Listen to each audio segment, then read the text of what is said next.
I'm Shanti Gonzalez. I work for the League of Conservation Voters. I lead our candidate recruitment and training work. And if you're here to talk about how to talk about climate on the campaign trail, you're in the right place. We are recording, so don't say anything that you don't want to have, recorded for posterity.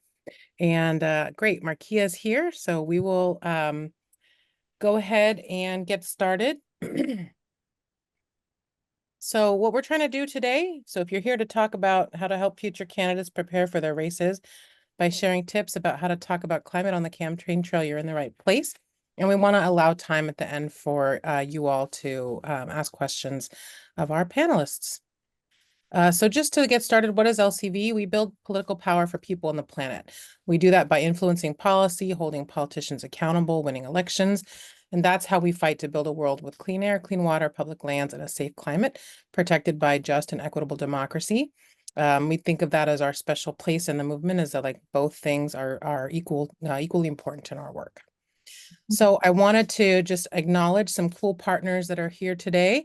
We have Arellano from Next Gen America, Kelsey Heckwood from Run for Something, Markea Thomas recently of Climate Cabinet Action and still doing some consulting for them. And would love for you guys to each introduce yourselves. So why don't we start with you, Markia? Hi, everybody. My name is Markia Thomas, she, her pronouns. I am based out of Chicago, and I just generally help people communicate about climate and the ways that they can win. Formerly of Climate Cabinet, but currently just consulting. Yeah, and I'm happy to be here, and I'll pass to the next person. Kelsey, you want to go? Sure. Hey, everybody. I'm Kelsey Heckwood. I use she, her pronouns. I'm based out of Jackson, Michigan. I am the Michigan State Director for Run for Something. Run for Something is an organization that helps to recruit and train and support progressive candidates 40 and under to run in their communities, particularly for local office. So really excited to be able to talk to you all today.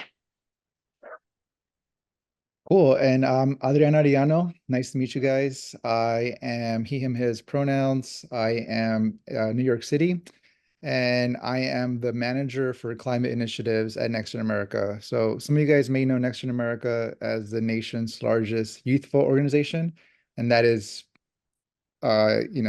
essentially what we do, but we also, one of our key issue areas is climate. So I make sure that we inject climate programming into all of our campaigns that we do. So climate is obviously one of the most important issues for youth, which is why we make sure that we make this a priority in our organization. Nice to meet you. Great. Thank you all for being part of this today. And so just as a kind of few things to kind of kick off our conversation, I have some specific questions for you all, but just in terms of, what I've learned in the time that I've been at LCV in terms of how we can communicate most effectively with voters, that we have to focus on the things that people actually see happening in their communities, right? So we shouldn't be talking about things that people can't really see, like carbon capture and sequestration, right? How do you see that happening in your community? But people can see things like heat waves, they can see things like flooding, they can see things like electrical bills, their utility bills going up, right? So another thing that I heard you all say when we did our prep calls was like focusing on solutions. People do need to understand the impact that these things can have on their communities, but they have to feel like there's something that we can do, right, to address the problems. And then using plain language and connection. So I hope that as we go through our questions, you all can give sort of more concrete examples of how you do those things in your work.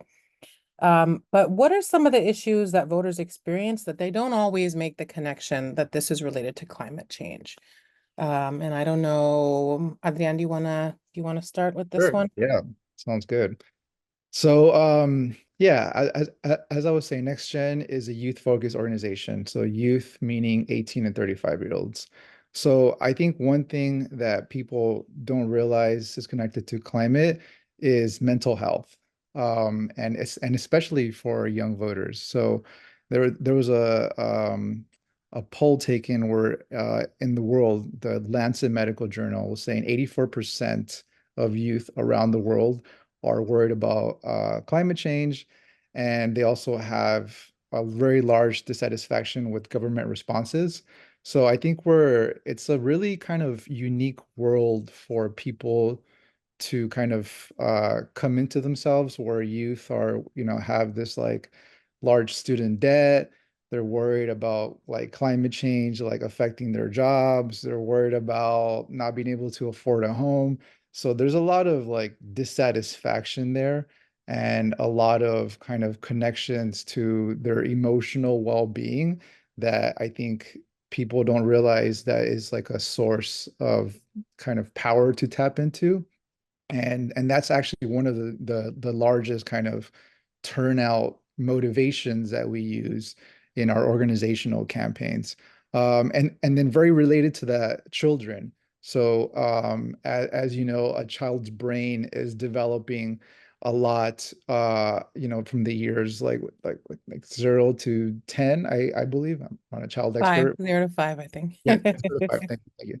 So like any trauma that they experience during that time is going to have very kind of like are going to be very impactful in the future. So if they're growing up in this like high frequency of like intense weather and just like different things, like a lot of chaos going on like in their life, that's, obviously as parents, like you can't really control, that's going to have an effect on them as well. And then another I would say is like, I mean, I don't know if people here are from like the manufacturing like belt, but so in a warming world, agriculture is also going to be affected. So, when it's warmer, farming crops are more unpredictable. Livestock, which is also hard to raise, it's very sensitive to extreme weather as well. So, I mean, just 2 years ago, there was a heat wave in Kansas that like killed thousands of cows. And I think it was also like a year or two ago, and maybe Louisiana, I want to say. Anyway, there was a heat wave that baked all the shellfish like Mhm. on the coast of this like small community, and like yeah, just like all the clams were like died because they got baked like in the sun. So these are some of the things that like you don't really think about too much. And like one more that I'll say is like forced displacement. So Texas, Arizona, Florida, Louisiana, these are all high risk zones for climate change effects. So, like right now, how that's affecting us is it's really difficult to like secure affordable insurance premiums. Like a lot of people are dropping coverage, but in the future, like these homes, people may not want to live there. So it's like if you own property there, then it's going to be really difficult for you to resell it in the future. And then you might not even be able to like have a comfortable, like livable life in these areas as well. So like that's something that, like, oh, am I going to be forced to like move because the place where I live in is no longer a comfortable place for like, for me to live my life. So those are some of the things that kind of people don't really think about when it comes to climate. Great, thank you. Can I just back him up a little bit? I'm sorry. I'm a parent. My child's right here. And my passion for climate really is so that way, whenever I transition, whenever I turn into an elder and transition to an ancestor, that my child that is doing all the things right now, that she has a place that's safe and comfortable. But I just wanted to just reinforce what you were saying, Adrian, that climate is literally interconnected with everything. It is connected to like insurance, because like fossil fuel organizations are actually backed by our insurance companies, and that's where they're able to like develop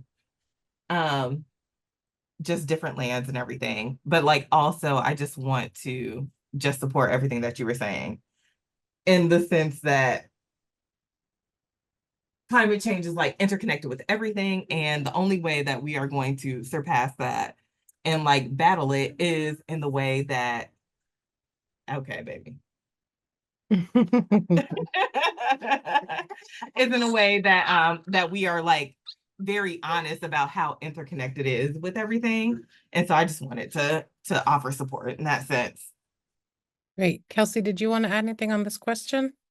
Yeah, for sure. So something that I think is really important to climate solutions that a lot of folks don't um, maybe necessarily realize, particularly in local government, is zoning ordinances.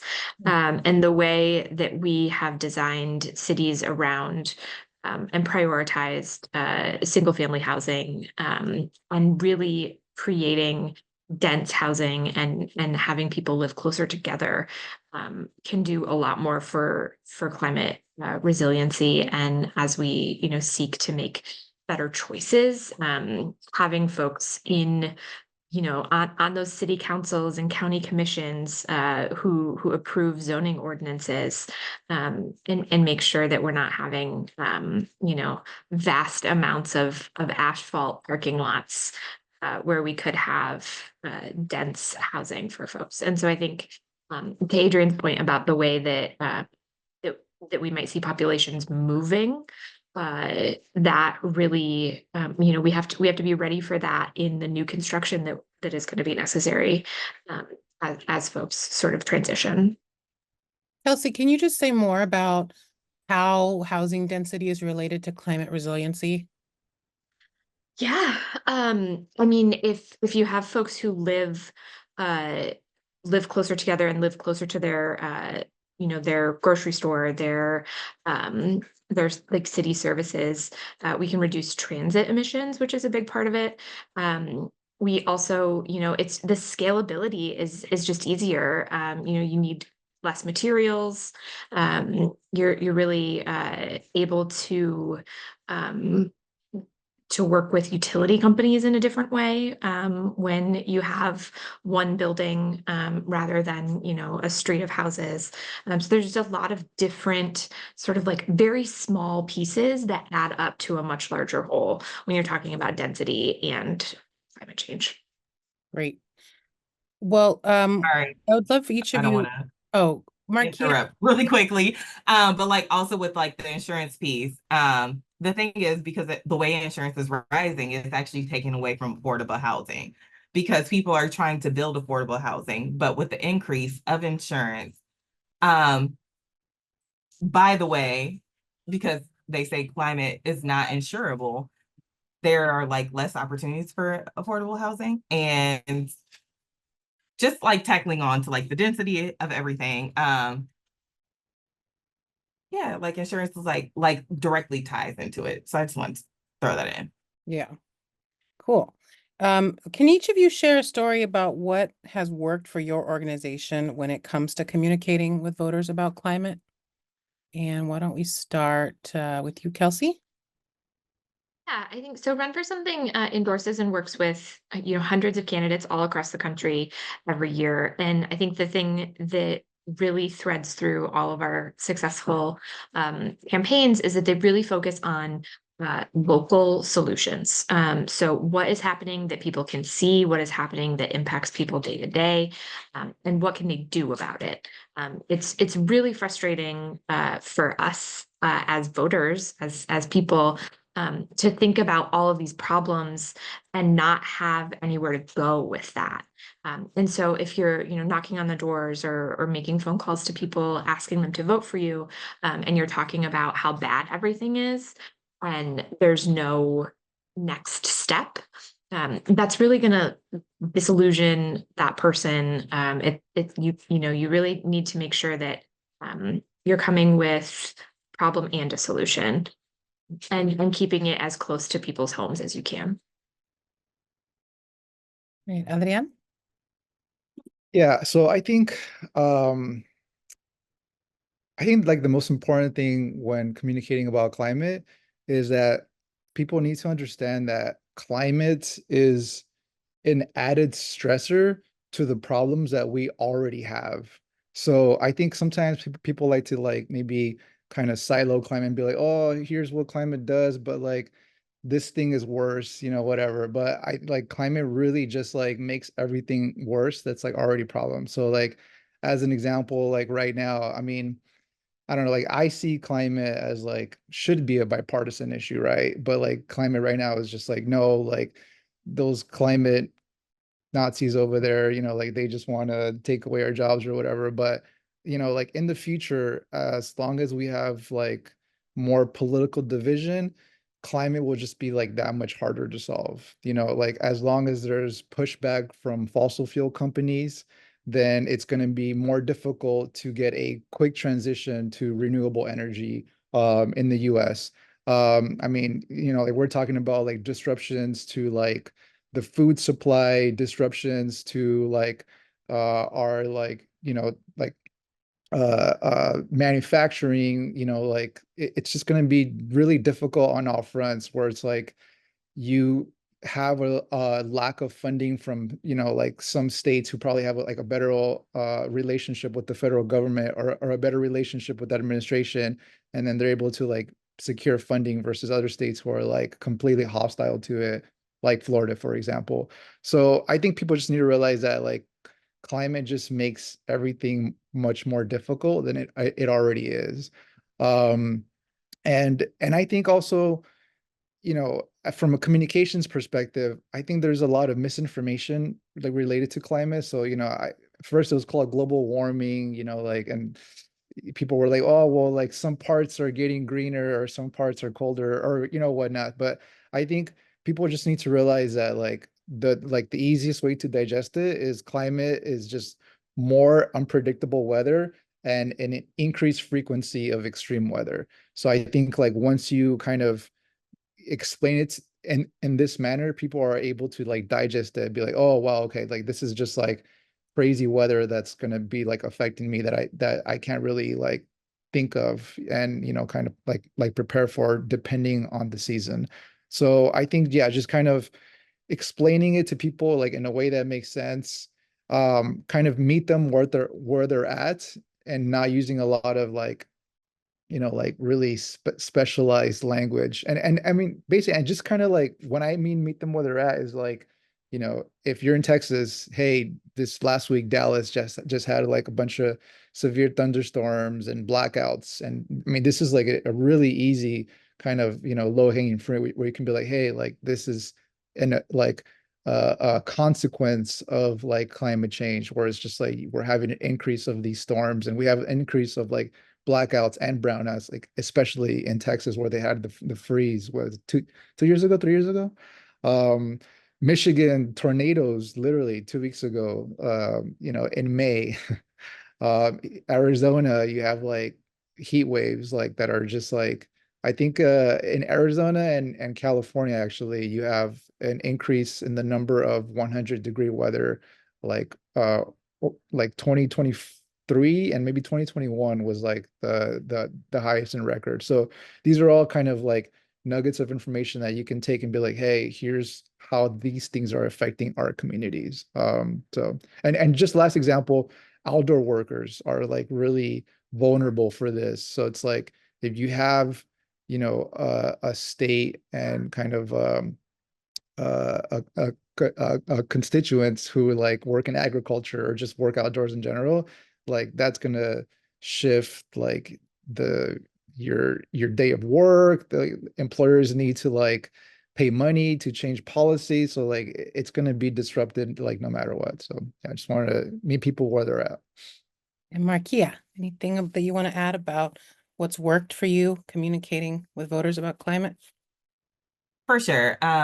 So I believe that every American deserves good jobs, and they also deserve affordable housing and like access to clean air and water and just overall wealth. And so when I think about the complexities of climate change, one of the largest issues I would argue is that climate change happens over space and time, which means that it's very difficult to connect with because people are like worried about their day to day. However, at the same time, climate solutions, I would argue, are just generally the solution. Like if we are looking at like clean energy transition, we're looking at better jobs. We're looking at cleaner air in communities. We are looking at equity for our communities. Like we live in our communities, we like they sustain us, but like as soon as the faster we go to like the clean energy transition, the faster that we can continue to sustain ourselves for generations. Not only, I mean, so yes, like the way like America has like built themselves is off of like just generally overall manufacturing jobs. But, you know, they went out, they disappeared. But now with the clean energy transition, we have the opportunity to be able to transition ourselves to sustainable work that can actually reinvent ourselves to be able to achieve that American dream. And I think that we should reconnect with that. But not only is it the American dream, but like now we can actually have access to clean air and water and land. And I believe that everybody has or deserves access to that. And so when we're thinking about the transition, I think that's super important to consider. Great.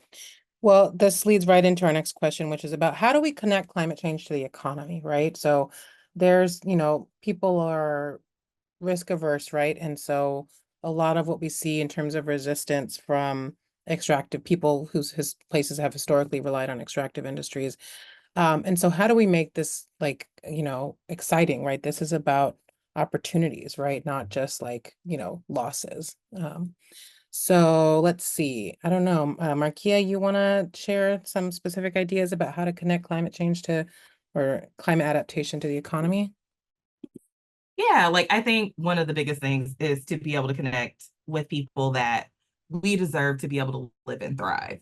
And I believe that the climate transition gives us those opportunities to be able to do that. Not only are they bringing jobs, but like it just allows for us to reimagine our lives, our community, our existence in a way that we have not been able to do it before.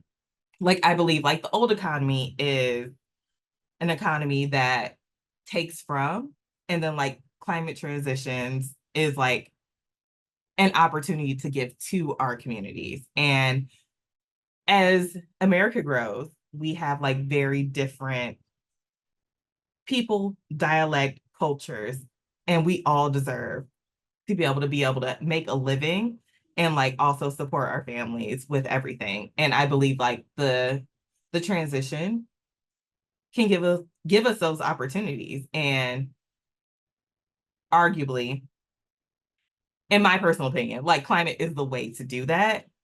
And so like when I think about communicating it, it's more so like how can we help people envision the world that is equitable, envision a world that is inclusive, envision a world where we can all thrive and like live amazing lives. I'm sorry, my daughter. All right. I'm sorry. Why don't we turn it over to Kelsey did Yes. you want to say more, Markia? No. I'm like literally that's a lot because my child is doing the journey. All right, Kelsey, do you want to say anything about how do we connect climate to the economy? Yeah, I think Michigan is a pretty interesting example of this because we're seeing so much change with electric vehicles. As um, so much of the Biden Inflation Reduction Act money starts to come into communities, we're really seeing some of those dollars actually opening opening plants and sort of making some of those transitions. Um, and I think that there are ways that we can definitely see this happening. Um, and I mean, it's, Michigan is a union state. And so we've experienced some of the manufacturing loss and the way that that has kind of hollowed out communities. And the way that industry doesn't usually do what's best for folks in those communities on the way in or on the way out. And so thinking not just about how the economy is changing, but what the second and third order impacts of those changes might be on communities, where we're seeing new electric vehicle plants open? Do we know what some of the possible risks or consequences of that changeover to electric vehicles might be? Are we prepared for those realities too? And so I think really thinking through not just that we need to make some changes to how our economy operates, but how those changes might impact folks as well. Okay, Adrian, I know you have lots of thoughts on this question. Man, I love this question. This is my favorite question. Yeah, man, I'm all about the renewable economy. So yeah, my biggest thing for this is jobs, jobs, jobs, jobs, jobs. You know what the fastest growing job in the US right now? It's what do they call it? Wind turbine technician. Um it's like 62,000 is the annual pay for that, which is wild. I mean, this is like 2024. The IRA just came in a year ago. Like this is the first time that the government is like financing, like kind of big green energy stuff. And like this is the fastest growing job in the US right now, which is like a livable wage. I think that's the median wage also in the US. So I mean, I just think that's kind of like exemplifies where we're at right now, where we can already start to imagine what the green energy economy looks like. And I think like a lot of people, what they don't think about, like, like in the green energy economy, like the biggest winner is going to be the construction and trade industry. So in order to kind of make buildings greener, like build new electric vehicles, I mean, you're going to have a surge in demand for the EV technicians, solar techs, electricians, HVAC people. I mean, all of these buildings need to be retrofitted. So this is like a good time to be a contractor. Battery storage facilities. I mean, there's just like a ton of jobs that are just being created from these investments already, like literally right now. And also, second fun fact, I think in like 10th place or 7th place, it's a solar installers. That's the fastest growing job in the US right now. So yeah, and just to give you guys some numbers, so the IRA kind of like is going to inject about $350 billion into the economy. So since it started 2 years ago, 270,000 jobs have already been created. And we're foreseeing that in the next 10 years, just the IRA, the Inflation Reduction Act, is going to create more than 9 million good jobs. So that's an average of 1 million jobs per year only through the IRA. But I mean, in addition to the IRA, the bipartisan infrastructure law, the CHIPS and Science Act as well, like that's more money that's just like being poured into communities. I just came back from a climate conference in Cleveland, and I mean, the government is just like giving out money for like clean financing right now. Like they're literally just giving it out. Like all you need to do is ask for it. Like the cities need to ask for it, and it's just like being given out like candy. So there's just like a ton of like money that's being thrown out there. And then in addition to that, like private investment is starting to like funnel into that as well. So I think that's like the best way to think about it, where it's like, yes, it's going to be a difficult transition for like renewable energies, but like the amount of jobs that are going to be created from this is actually like crazy. And I think like also sometimes people don't like to think about it, but um so one of the fastest growing I guess like providers for electrical power is actually probably going to be gas stations. And as much as we don't like to like think about like, oh man, these fossil fuel people are like the ones who ruin everything and now they're the ones benefiting, but I can easily see a world where like fossil fuel companies probably start to like become like the main source for renewable energy, electric energy, and then like the infrastructure that's already laid out in the country will be the easiest way to kind of retrofit and transition for renewable energy. So I mean, I think there's a lot of worry of about people like losing their jobs, about people kind of like getting displaced in like their industry.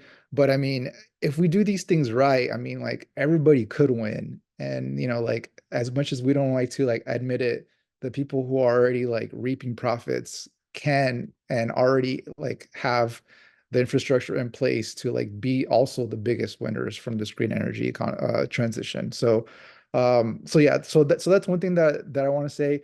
I think also sorry, I can talk further about this, but last thing that I'll say is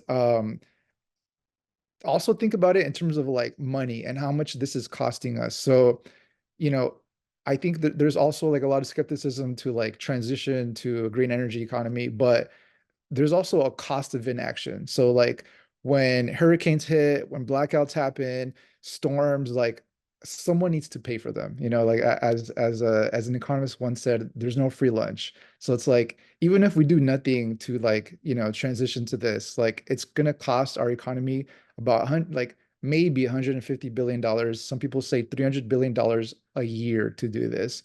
And you know, like that's gonna come like off the money off taxpayers. The cities need to pay for it, the federal government needs to pay for it. So someone needs to pay for like this cost of inaction. So, you know, like I understand it's like, you know, it's kind of like you need to figure out how fast you're gonna make this transition, but like the cost of inaction is actually really high. And if we don't pay for it now, someone else is gonna have to pay for it later. So I'll stop there. All right, thanks, Adrian. So I know, Adrian, that you guys are not necessarily working directly with candidates, but for those of you who have worked on, I'd love to hear specific examples from a campaign that you felt was really either effective in talking, you know, connecting with voters around climate, or potentially really ineffective, right? Because we learned as much from failures as we do from successes, or sometimes more, right? So I don't, Kelsey, you want to lead off on this one? Yeah, I have a couple of examples here. First, I want to talk about Joey Andrews. He's a state representative in Michigan. He represents a district that tracks along the Lake Michigan shoreline. And in his campaign material, on his website, on all of his mail and literature that he passed out, he always refers to himself as a Lakeshore Democrat. And the way that protecting that very unique, you know, Lake Michigan lakeshore environment is just baked into everything he does. It's his logo. It is the starting point for all of the conversations that he has. When he's talking about the economy, he's talking about how they have to protect the lakeshore from erosion and from algae blooms because of the way that tourism impacts the economy in that place. And so it's just so central to who he is as a person and to what that district is, that people just refer to him as like he represents the lakeshore. And so I think in the places where you have something like that that is so central to your community, really leaning into it, really sort of like carrying the mantle of like, this is who we are, this is the place that we're from, the place that we live, and these are the ways that I am going to promote policies that protect and enhance this environment. So Joey was a candidate that really came up when I thought about this. Oops. Markia, what about you? Any specific campaigns you can think of that are really exemplary for effectively communicating with voters about climate? I would argue that Biden is like our current president that also like very, very heavily making changes for climate. And I haven't seen any other candidate or any other politician do things the way that he has. But I will say, ultimately, the strongest candidates throughout history have always been able to paint a picture of like community and environment, and like just like the growth of our communities to be able to bring people in. And I think that that is an example of how we can bring people on our sides, because everybody's always looking for belonging, and ultimately being able to be like, hey, I can envision my own personal community being inclusive, being able to have clean air, clean water, and then also like thriving for jobs is like a good place to start. Yeah. Um, if I can, yeah, just like real quick add to that. So I attended a bunch of different polling webinars where they asked people, they spoke to people about the IRA, the Inflation Reduction Act, which is the largest piece of climate legislation in our history. And both Democrats and Republicans had a positive reaction to it, and they thought it was a good idea. The only problem is they just never heard about it. So I think this is like the biggest problem where people just like don't know about these things that are going on. They don't know about the money that's like being pumped into the economy for climate solutions, but almost everyone agrees that it's like probably a good idea. So I think that's just like something to think about, kind of working through your campaigns in the future, is just like people just need to be educated and like, spoken to about these things. Yep. Okay. Can you each share one or two of the climate solutions you're most excited about and that you would encourage candidates to talk about on the campaign trail? Anyone want to go first? I can go first. So the way I think about like the best climate solutions is like framing it as like community safety. And community safety meaning that we are free of harm in like the terms of like our air quality, our water quality, because like state by state it varies across the board. And so I am very excited to see like more local politicians to be able to like frame it in the sense of being able to save our state by state, community by community, like livelihoods for like our day-to-day people, because I think climate is like just like such a disconnected issue where people can't see it. But I think that also the solution is being able to frame it in the sense that we are all deserving and worthy of safe communities. Anyone want to go next? Adrian? Yeah, sure. Yeah, I can go ahead, go. So I follow the electric vehicle, the EV market like very closely. And like that's actually one of the things that I'm like really excited about like in the US. I know like Tesla and like sales have been kind of like lagging recently, and that's kind of like been in the news. But I think something that we forget about is that like every other manufacturer who has built like new electric vehicles like has saw growth like in the in the present.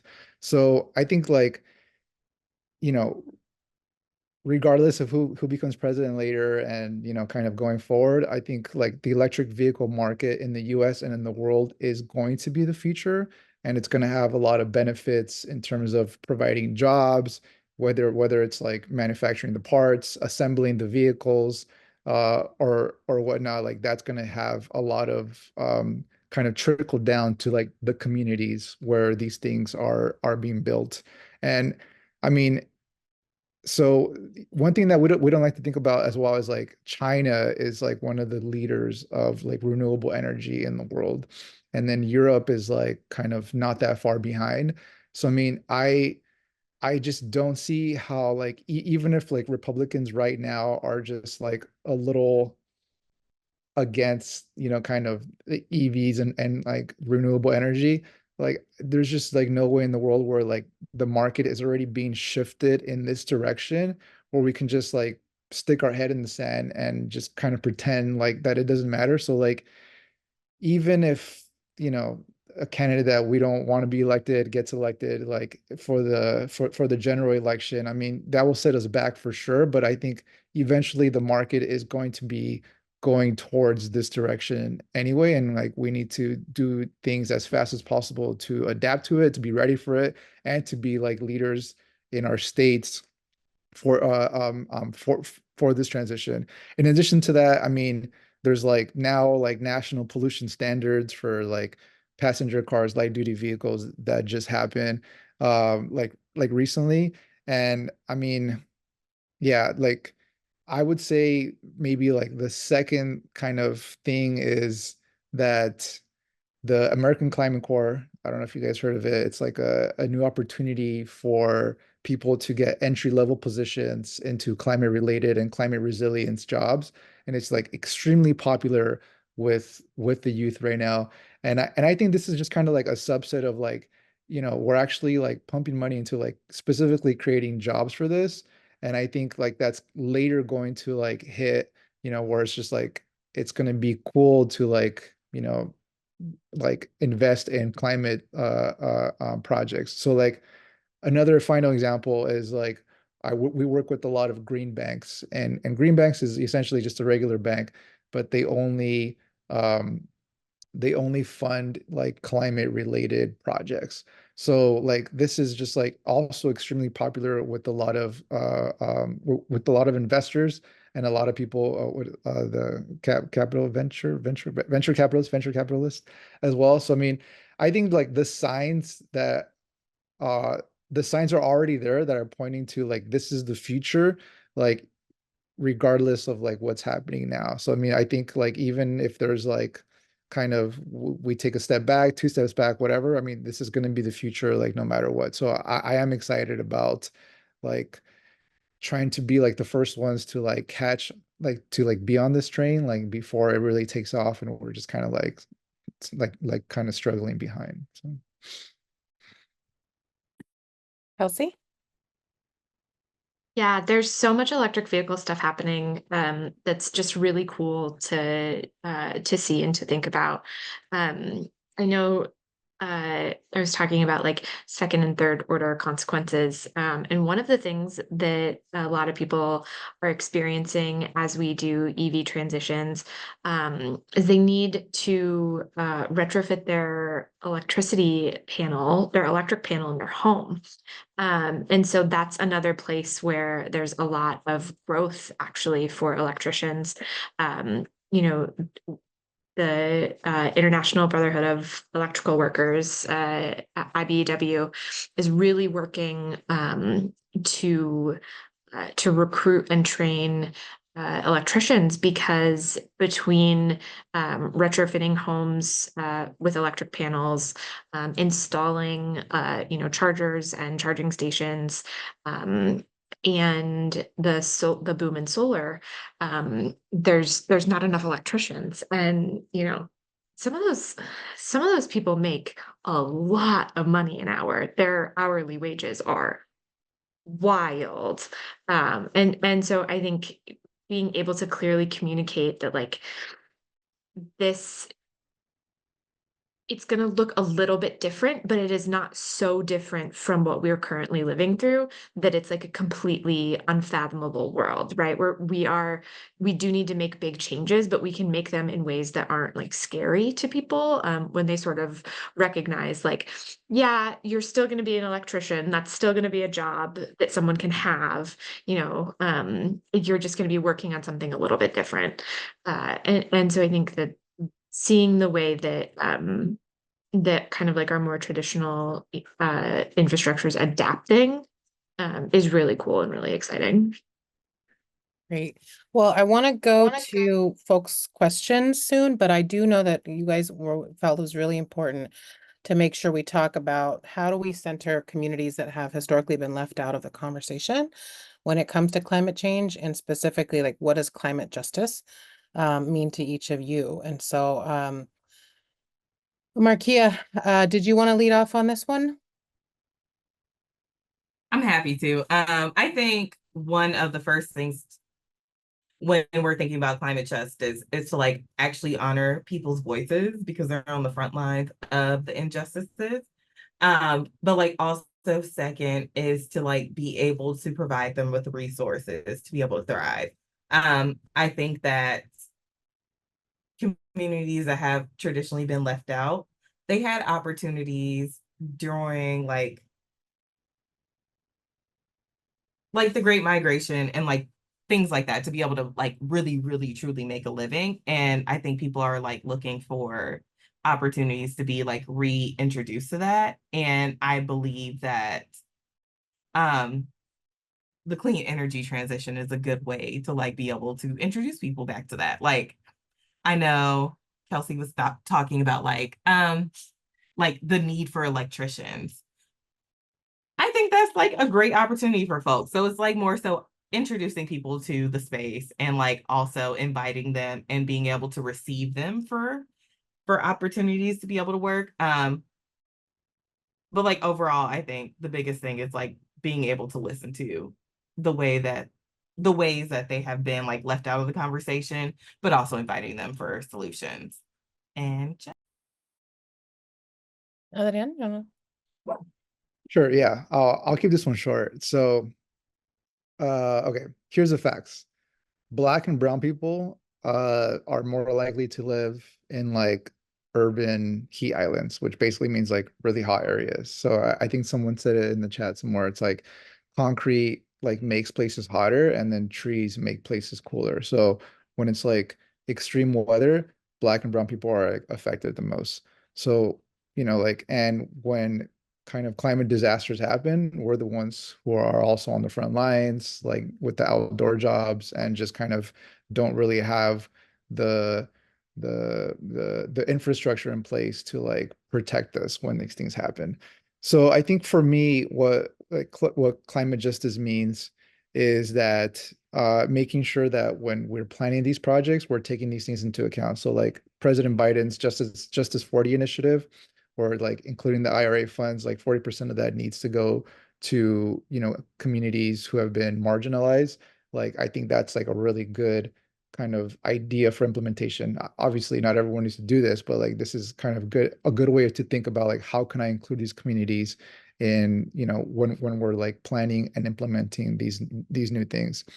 And also, I think making sure that these new green energy jobs are going to be kind of livable. And what I mean about that is like a lot of the jobs that we have now, kind of have been fought about with unions, with like trade groups to like make sure it's like has benefits, has a livable wage. So we need to make sure that those same benefits also come attached with these new jobs that are just, I mean, like this is like a new market essentially, where it's like there's no rules necessarily. So like we need to make sure that these jobs are like livable jobs and they come with the same perks and benefits that have been afforded to people who like, are in traditional jobs that, like that kind of should be the norm, but are sadly not in the US.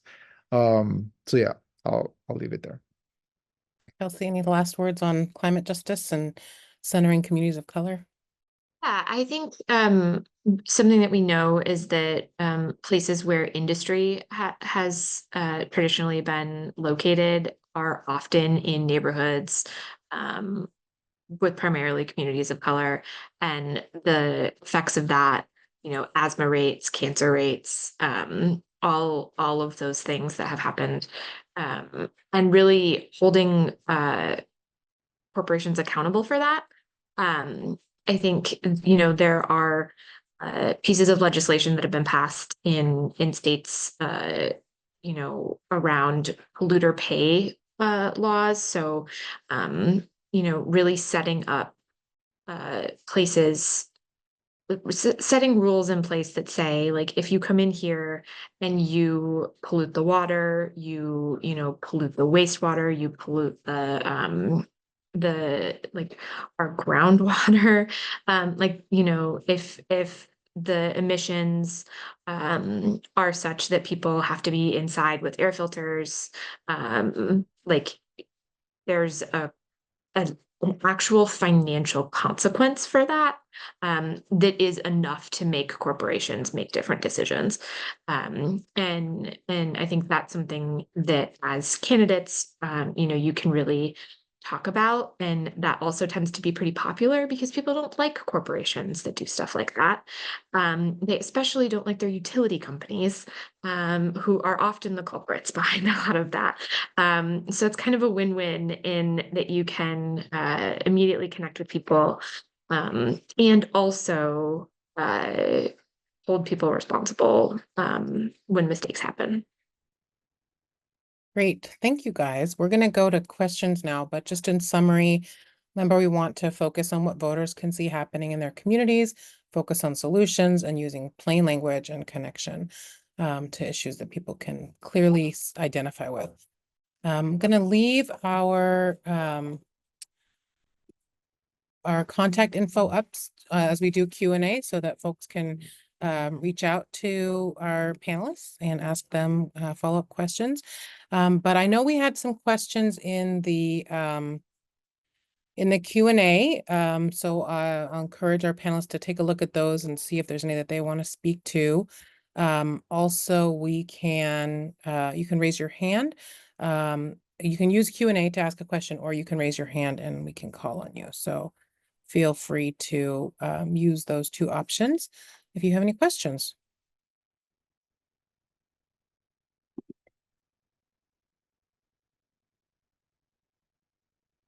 I don't see any hands raised yet. So we did have some questions dropped into the Q&A. Let's see here.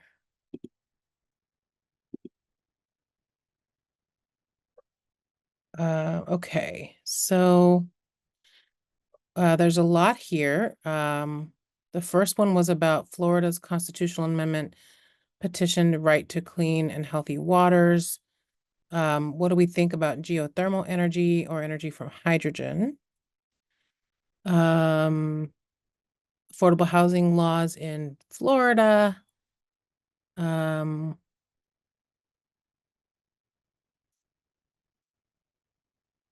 how do we promote electric stoves instead of gas? Even though gas stoves are protected when there's power outages. So I don't know if My anyone electric wants to. stove is a lot easier to clean than my gas stove was, so I don't know if that is something that we can do. We did make the switch in my house from a gas stove to an induction cooktop, and it is incredible. I love it so much. I am now an induction cooktop evangelist. But that is very much in my personal life. I don't know how I can make that. But what is your plan, Kelsey, in the event of a power outage to make sure you can cook? There isn't one. I don't have one. Although I don't know that I would have much of a plan in the event of a power outage with my gas stove either. Yeah, I mean, well, I think this just kind of goes back to like making sure we have a like sustainable and like strong grid.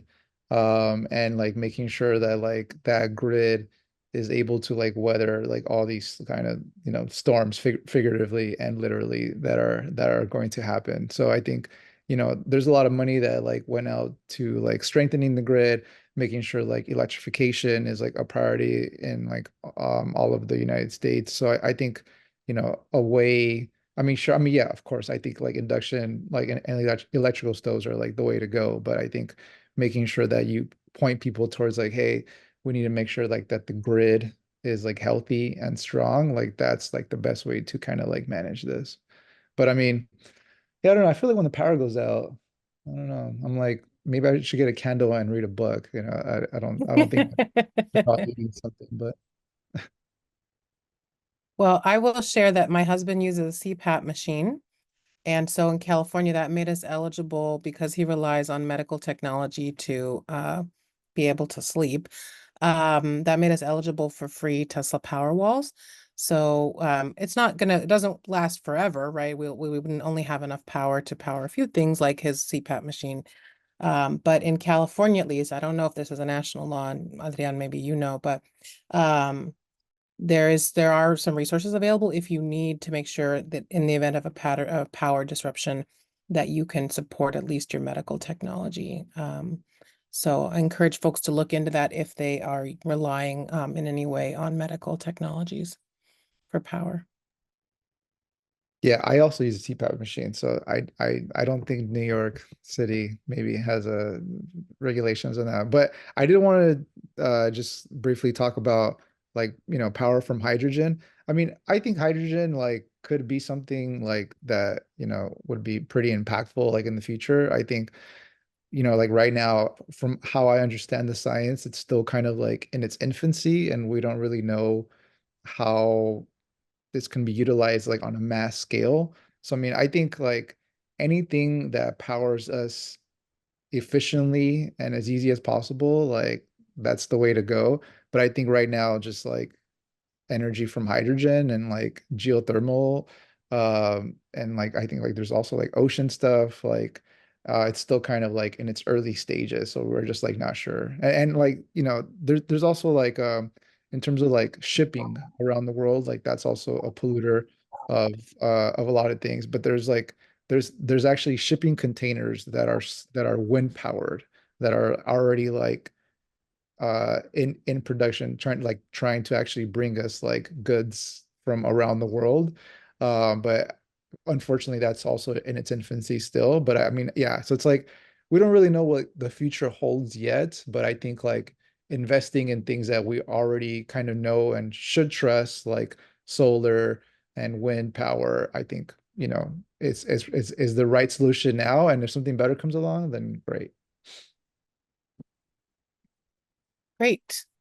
Any other reflections on the questions that were shared in the chat?